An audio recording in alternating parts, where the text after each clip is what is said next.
Hey everyone! Today we're diving into one of the most interesting places in ancient history, Uruk. Now, Uruk wasn't just another city in ancient Mesopotamia. At one point, it was the most important city there. According to the Sumerian king list, it was actually founded by King Enmerkar around 4500 BCE, which is a pretty long time ago. But here's what makes Uruk really stand out. It's considered the birthplace of writing, dating back to about 3200 BCE, and it was known for its architecture and loads of other cultural breakthroughs. Located in what's now southern Iraq, the ancient Sumerians called it Uruk, and later on, the Aramaic name was Erech. Some people think that Erech eventually led to the name Iraq, though others think it's more likely linked to the Arabic name for the region, Al-Iraq. But back to Uruk itself. It's legendary not just for its great king Gilgamesh and his epic quest for immortality, but also for being a place of firsts that would shape civilization as we know it. In fact, Uruk is often called the world's first true city. This is where they developed the very first form of writing, where they built impressive stone structures, created the first ziggurats, and even invented the cylinder seal. These seals were like personal stamps, marking ownership or used as a signature on documents. This invention wasn't just practical, it showed how much they valued individual identity within the larger community. So, you could say Uruk helped kick off the idea of personal reputation and identity. The city thrived for centuries until around 300 CE, but over time, both natural and man-made factors took their toll, and people began to leave. The surrounding resources were getting used up, and by then, Uruk wasn't a major power anymore. Eventually, it was abandoned and buried, lost to history until 1853, when archaeologist William Loftus uncovered it. Now, let's talk about the Uruk period. Before this time, you had what's called the Ubaid Period, when people were first settling down in Sumer. Then came the Uruk Period, which lasted from 4100 to 2900 BCE, when cities really started to grow and Uruk became a powerhouse. This period is divided into phases, based on the different layers archaeologists found in the ruins, and Uruk reached its peak somewhere between 4100 and 3000 BCE. Back then, it was the largest urban center in Mesopotamia, bustling with trade and administration. But here's the thing. We don't actually know for sure how Uruk ruled over such a large area, why it became the first city, or how it held so much power. There's still debate among scholars about how they managed it, whether it was through politics, trade, or maybe even military force. We just haven't uncovered enough of the site to know for certain. But what is clear is that this was the beginning of true urbanization, with Uruk at its heart. Interestingly, the city of Ur, which was further south and closer to the Persian Gulf, would have had an even better spot for trade. But despite this, Uruk was still the main center of influence.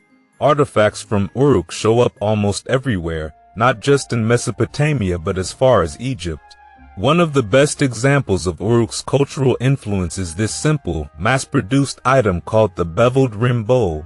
Now, this isn't some fancy artifact. It was actually one of the crudest forms of pottery. But these bowls were everywhere. It looks like they were used to pay workers, probably filled with a standard portion of grain. People would just toss them after use, kind of like disposable containers today. So popular was this bowl that factories started popping up to make them all over Mesopotamia, even as far north as Mari. While we're not entirely sure if these bowls actually originated in Uruk, it's usually considered their birthplace. And if that's the case, then this little bowl was one of the world's first mass-produced items, a pretty big deal for its time. And now let's dive into the heart of the city itself. Uruk was split into two main districts, the Inanna district, dedicated to the goddess Inanna, and the older Anu district, named after the god Anu, who was her grandfather. Now, the Inanna district was actually walled off from the rest of the city, though we're not entirely sure why. Some believe it might have been for ceremonial reasons, or maybe the builders needed a wall as part of the district's construction. Another theory suggests it was all about privacy for Inanna, who, according to legend, was a goddess who liked her own space. The Aina district, dedicated to Inanna, held significant cultural and religious importance. One famous artifact from here is the Mask of Warka, also called the Lady of Uruk. This marble sculpture is believed to represent Inanna herself and was probably once part of a larger temple piece dedicated to her. It's a haunting reminder of how people back then personified their gods in the art they left behind. Samuel Noah Kramer, a noted scholar on Sumerian history, offers an interesting theory. He suggests that the male god Anu likely held the primary role in Uruk at first, but as Inanna's influence grew, she got her own separate district, possibly even with a wall to keep access restricted. And here's something else that might be worth thinking about. In ancient Mesopotamia, the status of goddesses seemed to decline alongside women's rights, especially during the Babylonian era under Hammurabi. It's possible that the wall around Aina had something to do with maintaining control within a male-dominated priesthood.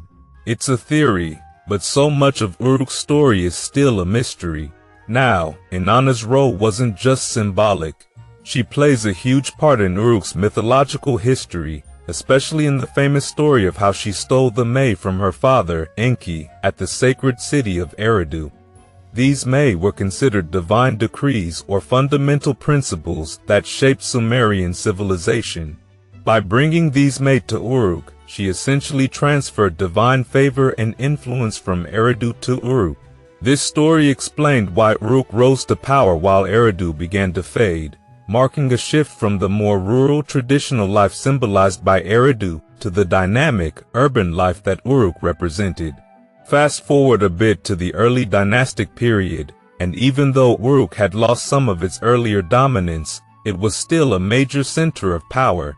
King Gilgamesh, who's basically a legendary figure by this time, is said to have built the city's massive walls. Later, King Enutum of Lagash in 2500 BCE, and then Lugal-Zage, another powerful king, both chose Uruk as their seat of power. When Sargon of Akkad created the Akkadian Empire around 2334 BCE, he still paid special reverence to Uruk, and its sacred districts dedicated to Inanna and Anu continued to be maintained and even improved. Even when Uruk's influence waned, it held on through the ages. By the time we get to the Uruk period, the city experienced a revival thanks to the dynasty founded by Ur-Nammu, who sparked what historians call a Sumerian Renaissance. But with the fall of Ur and invasions by the Elamites and Amorites, Uruk gradually declined along with the rest of Sumer. What's remarkable though is how long Uruk held on, remaining significant even through the Seleucid and Parthian periods. While other Sumerian cities fell into ruin or were abandoned, Uruk's sacred districts were still active into the 7th century CE. Scholar Stephen Bertman highlights how Uruk had a lifespan of 5,000 years, with much of its oldest layers still hidden deep below the earth. Buried in those layers might be answers to why Uruk rose where it did and stayed so central to Mesopotamian life for so long. Now, historian Paul Kriwacek has a really interesting perspective on why societies change. He suggests it's all part of this eternal clash between the old and the new, between those who want progress and those who want to preserve tradition. Maybe that's what the story of Inanna and Enki was really about.